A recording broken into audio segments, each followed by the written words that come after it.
That brings us perfectly to our next session.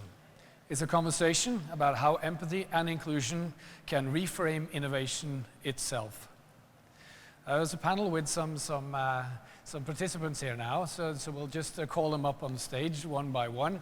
And when I've called you up, you could please find your seat on the stage.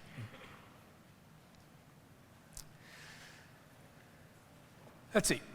I'm thrilled to welcome up on stage here now an incredible group of leaders who bring deeply human perspectives to innovation. First up is Ben Chutz. There we have Ben, brilliant. He's a founder and a growth strategist who builds businesses rooted in empathy, co-founded Birdhouse Health, and now leads impact initiatives helping social ventures scale without losing their purpose. So welcome, Ben.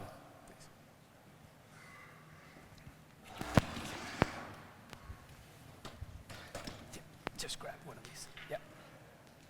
Thank you. From impact startups to digital innovation in healthcare, where empathy meets technology at scale. Dr.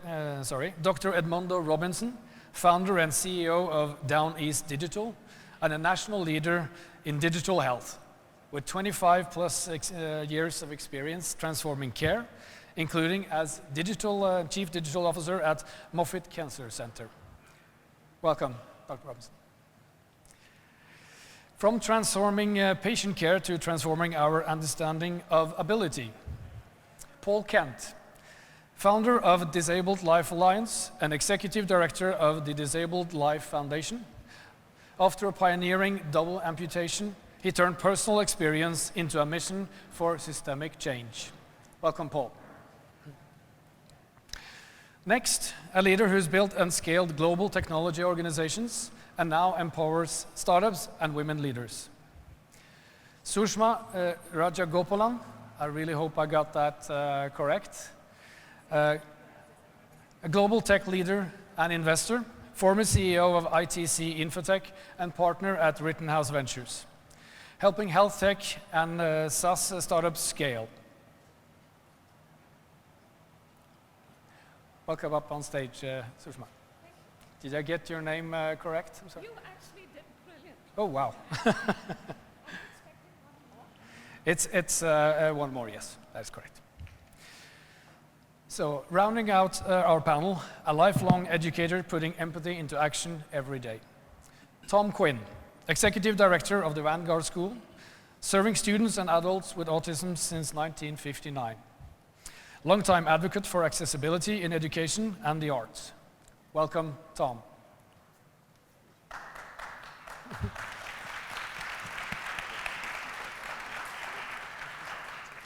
So with that, let's dive in. You ready? Yeah. I'm ready. Good. Okay, just to start off, I would like to ask every one of you the same question. Why do you believe empathy and inclusion are just not nice-to-have values, but essential ingredients for meaningful innovation in our field? I start with you, Ben, since you said you were ready. Sure. So, I always come back to this anecdote that I heard years ago about the advent of the ADA, the Americans with Disabilities Act, and how it, one of the things that it mandated was that you have automatic door openers on entrances to public places, and obviously this is for individuals who need a bit of extra assistance opening the door, but the person with the tray of coffees hits it with their elbow, or somebody like me that doesn't want to touch the button, any button in a public place. Well, it has value beyond values. It benefits the greater good. Yep. And what's good for the sake of inclusion is good for the sake of everybody. So I tend to look at it that way. Yeah, cool. Thank you. See, I think innovation should be all-encompassing. When we innovate, we typically tend to look at a market need. We look at a solution that's better than everything else. And I asked myself, better than something else should also be ubiquitously applicable to all kinds of people. And I don't think, and I like the way you have framed this, right? Empathy and inclusion, right, has to be an essential component of innovation. I am looking at it from the lens of a venture capitalist who invests money. I'm also looking at it from the lens of an innovator and a co-founder and an entrepreneur, and somebody who mentors these companies. So I'm looking at it from 3 different lenses, and I think innovation should start with, how do I make sure that whatever we are innovating is applicable to the broadest swath of people? Thank you. Tom? That's a wonderful answer. I have to admit, as a lifelong Philadelphia fan, being in this building is just really exciting. I have my Eagle socks on today. I had to wear them today. I love that I can look around this room right now and see the word empathy everywhere. In the work that we do at my school, our staff practices that every day. Our students need that every single day. And infusing empathy in all the things that they work with is so vitally important because they are so unique and so different. And that's also true for the caregivers that are involved in that. The caregivers need that empathy all the time. It's extraordinary work and extraordinary dedication that goes into working with our students that I see, and also all adults with autism, coming at that place from empathy and actually making technology, as somebody who's not a technologist, making technology something that really emphasizes the human nature of that. Just how impactful it can be to make lives better. That can't be more empathetic. So. Thank you. How about you, Paul? I look at empathy as the cornerstone of curiosity, and curiosity being an essential ingredient for innovation. And when I think of innovation and empathy, they go hand in hand. They work together. Usually, as we heard just earlier, the why, right?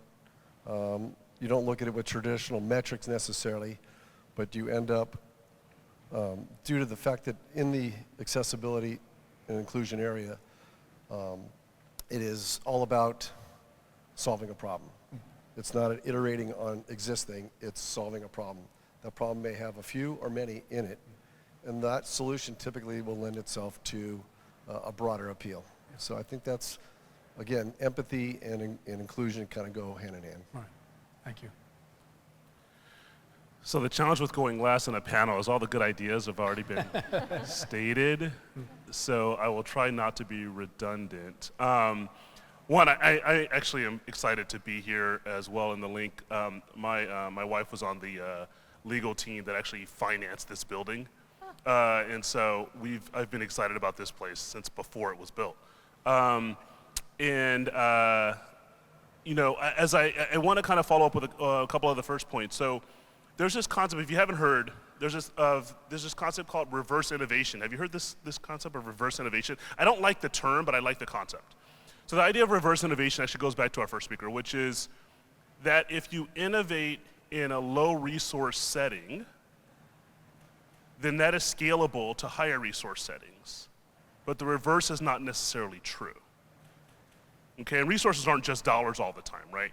Resources might be accessibility, for example, right? And so innovating in the lower resource setting allows you to scale to higher resource settings. The reverse is not necessarily true. It's a concept, I think Chris Trimble and the folks at Dartmouth created a Harvard Business Review article around this. Now, I'm a little annoyed that it was an HBR article because I'm a Wharton guy, and so we have good ideas at Wharton too. But we took this concept and at Down East Digital created something what we call the Accessibility Lab. The idea of the Accessibility Lab is that when you design products, digital products, you bring the end users of those products into the design process from the very beginning, right? So what we see often is that you create a thing and then you try to push it out there and wonder why it's not working. Because you never actually, not just ask them, involve and engage those end users in the process from the very beginning, from the conceptual concepts of the design and the development and the implementation. It's hard to do, but it's essential if you're actually going to execute in this space. That was a very good point. Can I elaborate a bit on that? Because I think you touched like briefly on the same subject, I believe, Ben. It has an incredible power to technology to help people, but at the same time, if it's not done correctly, it has also the power to widen that gap. Yeah. So you're talking about that in your lab. What does it mean to build a digital system and to protect them rather than to replace it? So if you're going to, you're exactly right. Let's take the example of AI, just because it's all hot and whatever, right? So, right. So and we're hearing more and more, right, that AI has, obviously it has a ton of potential, but we also know that it has part of that potential. It's just a tool. It's not good or bad, but it has the potential to increase the gaps in outcomes that we already see, right? So I'm a physician. I'm a practicing doc. And one of the things that we've been working on since I was in my fellowship training at Penn was that there are gaps in outcomes. Certain groups get certain outcomes, and other groups don't get as good outcomes. That has been true for a long time. AI has the possibility of exacerbating those gaps.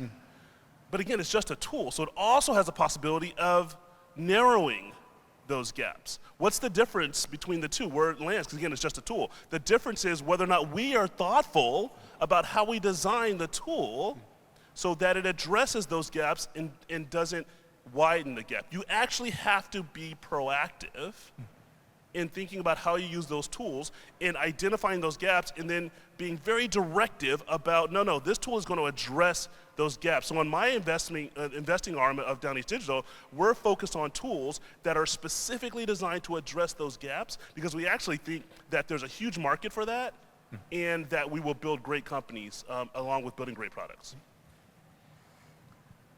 Is this something you would invest in? Absolutely, yes.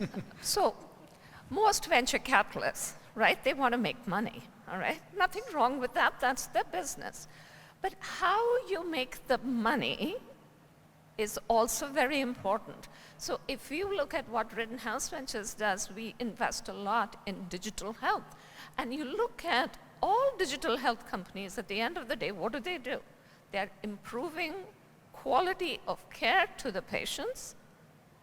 They are basically bringing down the cost of healthcare.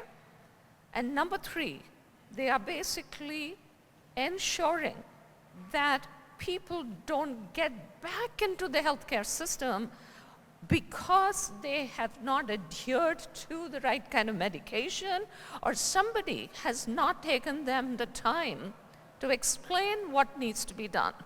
Now, technology can be very daunting to a lot of people.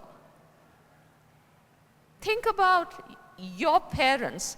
Think about elderly relatives, right? It took people a lot of time for people to even understand how to get into this mobile world. It's going to be 20 times harder to actually live in this world of AI. And we trivialize democratizing technology. So one of the things, whether it's education, whether it's HR, whether it's digital health, there is a huge element of empathy. Now, but to be honest with you, okay, I would not have put that as the first lens, but the more I think about it, right, it eventually comes down to that empathy factor in making sure that whatever is the solution that you're investing in meets the targeted purpose and has the widest reach that is possible and the most inclusive reach that's possible. Thank you. Can I ask you, Ben? You operate in this space as well, both building companies and at the same time trying to figure out how to finance these companies as well. What is your take on this?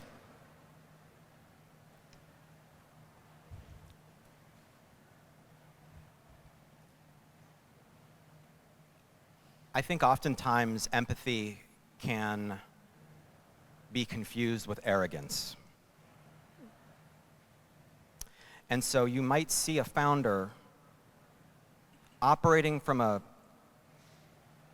self-perceived expression of empathy going into, let's say, an urban setting, an inner city, to improve literacy among K through 12 students.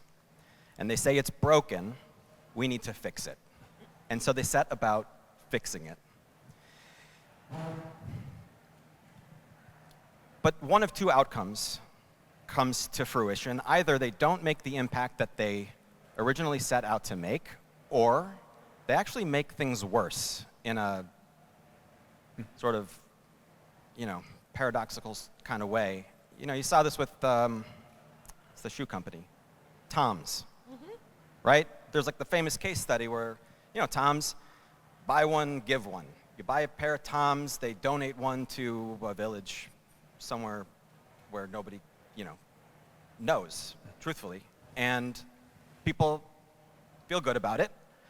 But the end result of that was that it disrupted the whole local economy. There were already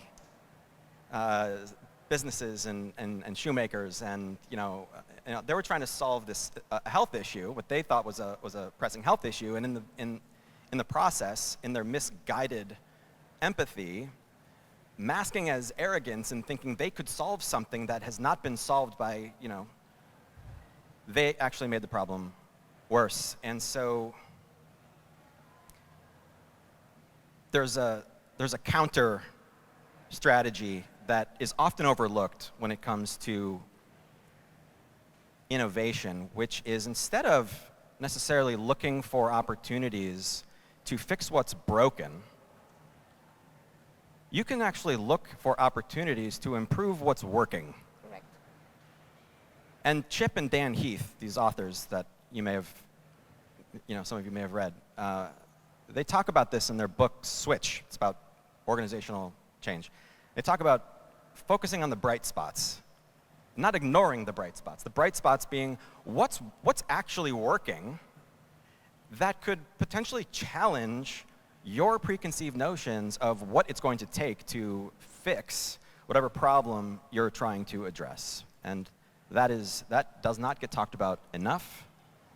And there are a lot of smart people with boots on the ground doing the work that have figured out much better ways of addressing these issues than the average, entrepreneur. Not to say anything negative about my kind, but the truth is, we need to be aware of separating empathy from arrogance and understanding from which orientation we as builders are operating from.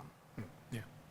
So looking at the potential flip sides of what we're doing is equally important to making sure we don't create new problems with our empathy and our interest in solving things. Yeah? Okay, thank you. Right, Paul, did you have something to add to this? I was just going to chime in on something you said about the gaps and touch upon an overused phrase of co-creation. Yep. And we are in the disability accessibility space, and we work with a lot of very early stage innovators and funders that are looking catalytically to support that and get it into the more traditional capital formation of venture and such as it reaches milestones as an entity. I think it's important to realize that innovation that's born out of an empathy or a lived experience, or that might not initially have the TAM, total addressable market, everybody's thinking about, but it is a technology that can be spread further. You can take the electric toothbrush, you can take Alexa, you can take all these things that started out that way. And I think it's important to look at that. And I think there's also an element that's really important in innovation around, and it's derived out of empathy and inclusion. I joke around that the only AI that really matters is accessibility and inclusion, and that's an optic we use when looking at things. A tool, it is a tool, it's another tool in the toolbox to make things come to fruition. But I think it's also important to realize that this early stage innovation, especially that's born out of empathy in areas like disability and accessibility innovation, is to be looked at as not concessionary, not impact first. They both can occur. And typically if you solve a problem, you're going to have a nice impact and you're going to have a good ROI as well. So I just want to put that out there. Thank you. Thank you. Speaking to you, Tom. Yeah, if I could really, just yeah, please. Really interesting cross-section here from, I think what this conference is about, is talking about innovation and then the boots on the ground. And I think about what you said about arrogance really comes into play in an outside program coming into a school like mine and presenting it to 240 very different students. And one of the best things about our population is how blunt they are. They'll tell you if something is working. And making sure that innovation is responsive to that actually boots on the ground experience. So that when you work with a student for the first time or with an adult, and they give you feedback that it's not working, that there's the non-arrogant approach to adjust to it. And I think that's sort of what's really interesting about this conference is that whether it's the Step Up Academy or a school like myself, there's really opportunities to come in there and try these innovations with the students that we work with, and you'll get very much real-time feedback as far as what's working and what's not. Please. So I love that you framed this this arrogance concept. It's great. So there's this. Really, because let's get real here. Let's not beat around the bush and be on the edge. Let's go right in on where the opportunities are and where the challenges are. So there's this concept and I'm a health services researcher. There's a concept in research training called community-based participatory research. Has anyone ever heard of this? Community-based participatory research. Okay, so that's a research concept, right? The concept around the research, this approach to research is that if you want to understand a community, you have a research question, you actually have to engage with that community, you actually have to listen to that community, you actually have to develop the questions with that community, which means that your preconceived notions may have to pivot around what the community says is important to them, and oh, by the way, they should be authors on your paper, right?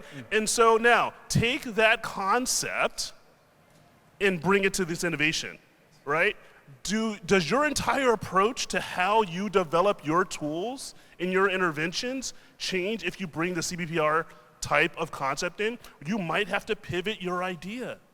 You might have to address a problem that they actually think is more important. You might have to focus on things that they're already good at and make them better. But you have to go into those conversations with an open enough mind to understand that the community knows what the community needs, and you may not. Even if you're part of the community, by the way, you may not fully know, right? So I just want to bring that. Love this. I think we're now starting to touch upon the core of some of the issues here. I see you're very eager to answer that, so please. Not answer, I just want to build on top of it, and I'm going to wear my entrepreneur hat. About a year ago, we started a company called Second Careers. The problem statement was, because of the advent of technology, there are people who are losing jobs left, right, and center.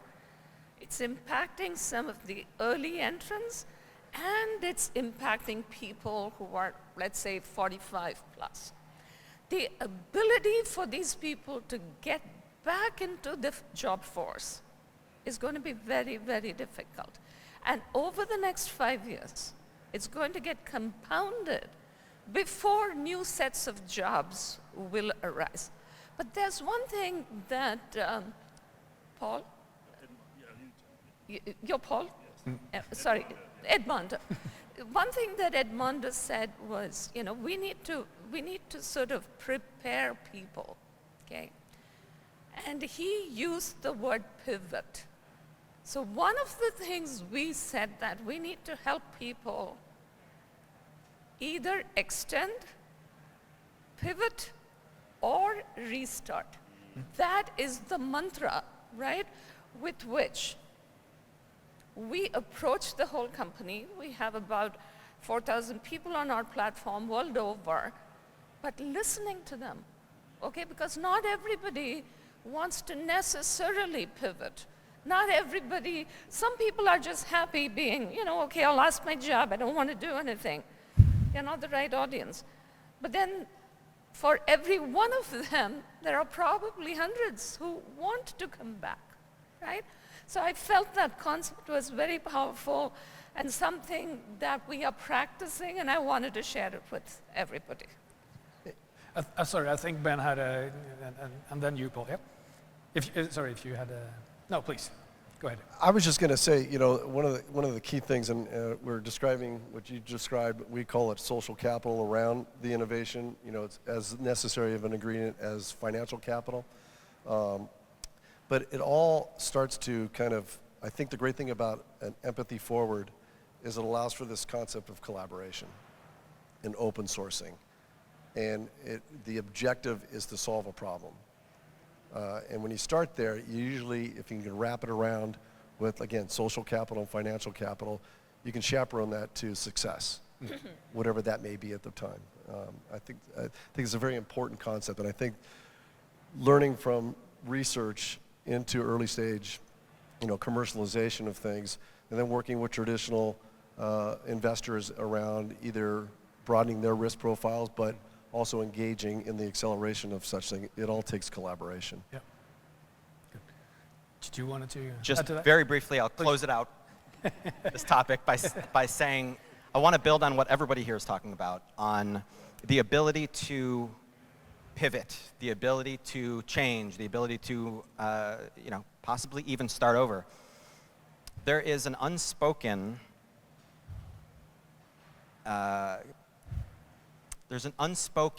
expectation in that suggestion of you as a founder or a builder being psychologically willing to do that. And what I have found is founders end up on one of two sides of this. When faced with the question of, this isn't working, we need to change what we're doing, they either do or they don't. And what drives that decision is whether they have fallen in love with their product or whether they have fallen in love with their problem.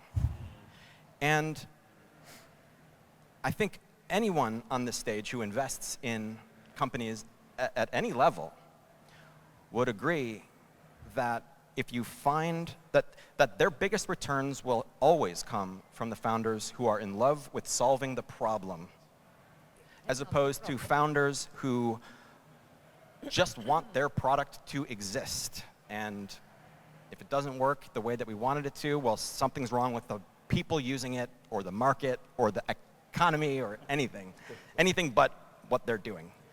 So as an investor, that's the first thing that we look for. Is the entrepreneur so smitten by their own solution or the problem and forgets the fact about, is this really serving a purpose? Is this really scalable? Can I do it with the right amount of money?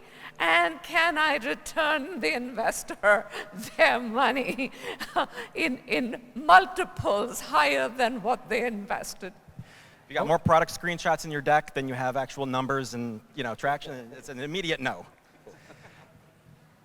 Coming back to that pivot thing, start with the problem, build a product. At some point, there will be some discrepancy in that you need to do some changes.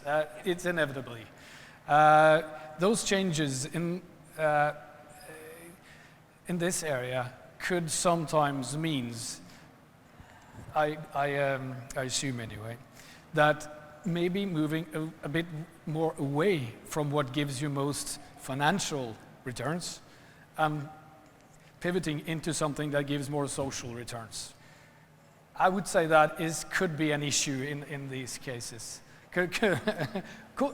You don't agree? That's great. Please. I do and I don't. Yep. I think, again, it's about the willingness to pivot. You know, if you start with an outcome in mind, and we're fortunate that we deal with a lot of innovation that is born out of necessity, lived experience. Yep. many of those entrepreneurs are very much focused on the outcome they hope for, the problem solving they hope for, and are very open to everything else that goes on. So I think, you know, Tam, I'm a partner in a children's healthcare fund. It has the same kind of demographic mindset of small market, niche, all these things. You still can get a financial return on small market niche. And Please. I mean, so I completely agree. And I'll also add, even though you've got some venture people in the panel, venture is not always the right answer to the investment in your solution. So, Absolutely you know, right. Absolutely. No, you're absolutely right. I mean, be clear what kind of money you want. But even before choosing the kind of money, you need to be clear. So you talked about pivoting to a social model when the for-profit model fails. I would run a mile from somebody who thinks like that. If you are clear about being a social venture, be a social venture and attract the right kind of capital. Don't flip, don't pivot, because that sort of makes you very unattractive, in my opinion. And VCs, and you know, they're not all bad people, you know, we are discerning. Right? We like to decide what this person is doing. So it's not that we don't care about the empathy or anything, but we are in business to make sure that we get returns and, you know. So be clear in terms of what your model is. So I agree with you. yeah, and sorry, if you're not clear, right, the type of capital at the certain stages is critical. And what we've facilitated quite a bit is using charitable assets for that catalytic capital and that translation to commercialization that allows you to kind of sort that out. Is this more of a social enterprise, or is this truly a venture backable situation? And I think that does a lot of good for the traditional capital formation and venture and complex. And there's a lot of folks out there that want to support that. So choose your capital model wisely as well, and who you work with. I'm sorry, I would love to speak to you all day. Actually, we have to round this off. Can I just have one last very short point from each and every one of you? Because what I've seen when working with social entrepreneurs, mostly in Norway and Scandinavia, making services and products on top of language models in order to accelerate things. We always tend to run into the issue that if we do that, these language models is not trained. They don't have the data sets in order to be specifically inclusive of all the different aspects of the people we're talking about here. So that's one aspect we need to figure out before making those services, yeah? But if I can ask each and every one of you, if you could leave the audience with one idea or one action that would make innovation more empathetic and inclusive starting tomorrow, the easy start, what would that be? Who would like to start? Please. I'll take that. I get a couple things that nobody pivots better than educators. Every single day, every single moment, every counselor, you know that moment to moment, you have to pivot to change to that. And so the one innovation I would say from a technology standpoint is I do think, I'm not in the market capital venture of things, I'm in the service delivery part of it, but there's a lifetime of potential services in the clients that you can create if you have innovation that spans the lifespan, that not only begins with students, but also services adults, which is really the unserved area of this population. So if an innovation looks at that picture, not just what early intervention or what educational things look like, but how we service people for their lifetime, that's what I'd love to see. Thank you. So if I want to give you a couple of points. Number one, Philadelphia is becoming a big hub, and it is rising in its ranks in terms of being this innovation hub, whether it's technology, whether it's life sciences, biosciences. Second, the number of organizations that are available to help you, even before you start thinking about funding, incubation, ideation, mentorship for women, okay? I see a lot of women in the audience. There are people like me, and I'm just a very, very small part of it, but there is tremendous amount of rising support. Lastly, I think entrepreneurship is the ultimate leveler for most societal issues. Okay, and this is something that I hang my hat on. Thank you for giving me this opportunity. Brilliant. Ben? And I'll back that up and I'll say that the ability to strike a balance between empathy and efficiency, between a social business model and a financial business model. Without getting off on a tangent, I think there's a very strong argument to be made that that is one of the few proven ways to create sustainable impact over time. Create a market-driven model where the financial strategy reinforces the impact strategy, the social strategy, and the social and vice versa. Easier said than done. And there are professors that teach entire courses on this stuff. But like my father would always say to me from a very young age, everything in moderation. Including moderation. And I'll bring it here and say even empathy and inclusion. And I don't mean that you should only go 75% of the way towards pulling empathic and inclusive practices into your venture, but unmoderated empathy, unmoderated inclusion tends to spiral into unsustainable business practices. And if you're not aware how you're operating, what form of decision making, your particular brain, and for many of us in the room here, we operate with that empathic default orientation. We think about the social implications, the reducing harm, before we think about the economic implications, before we think about the impact on the business viability. It's not to say we won't get there, but that's not the instinctual response.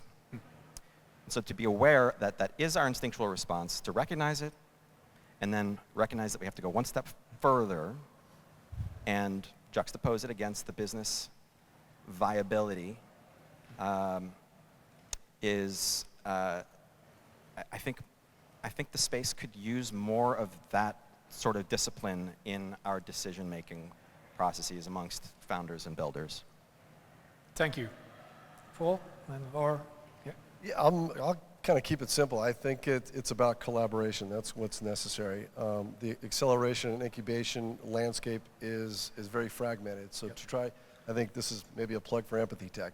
That's what we're hoping is for. that this could be the center for that defragmenting the necessary resources for discipline, for building out models, for mentorship, for the right capital, all at access point.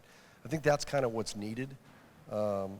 It's pretty amazing times, and I think it's Empathytech and what we're trying to achieve here, and with the lab, being able to get into schools and real lab-like environments with the co-creation concept would be tremendous successful.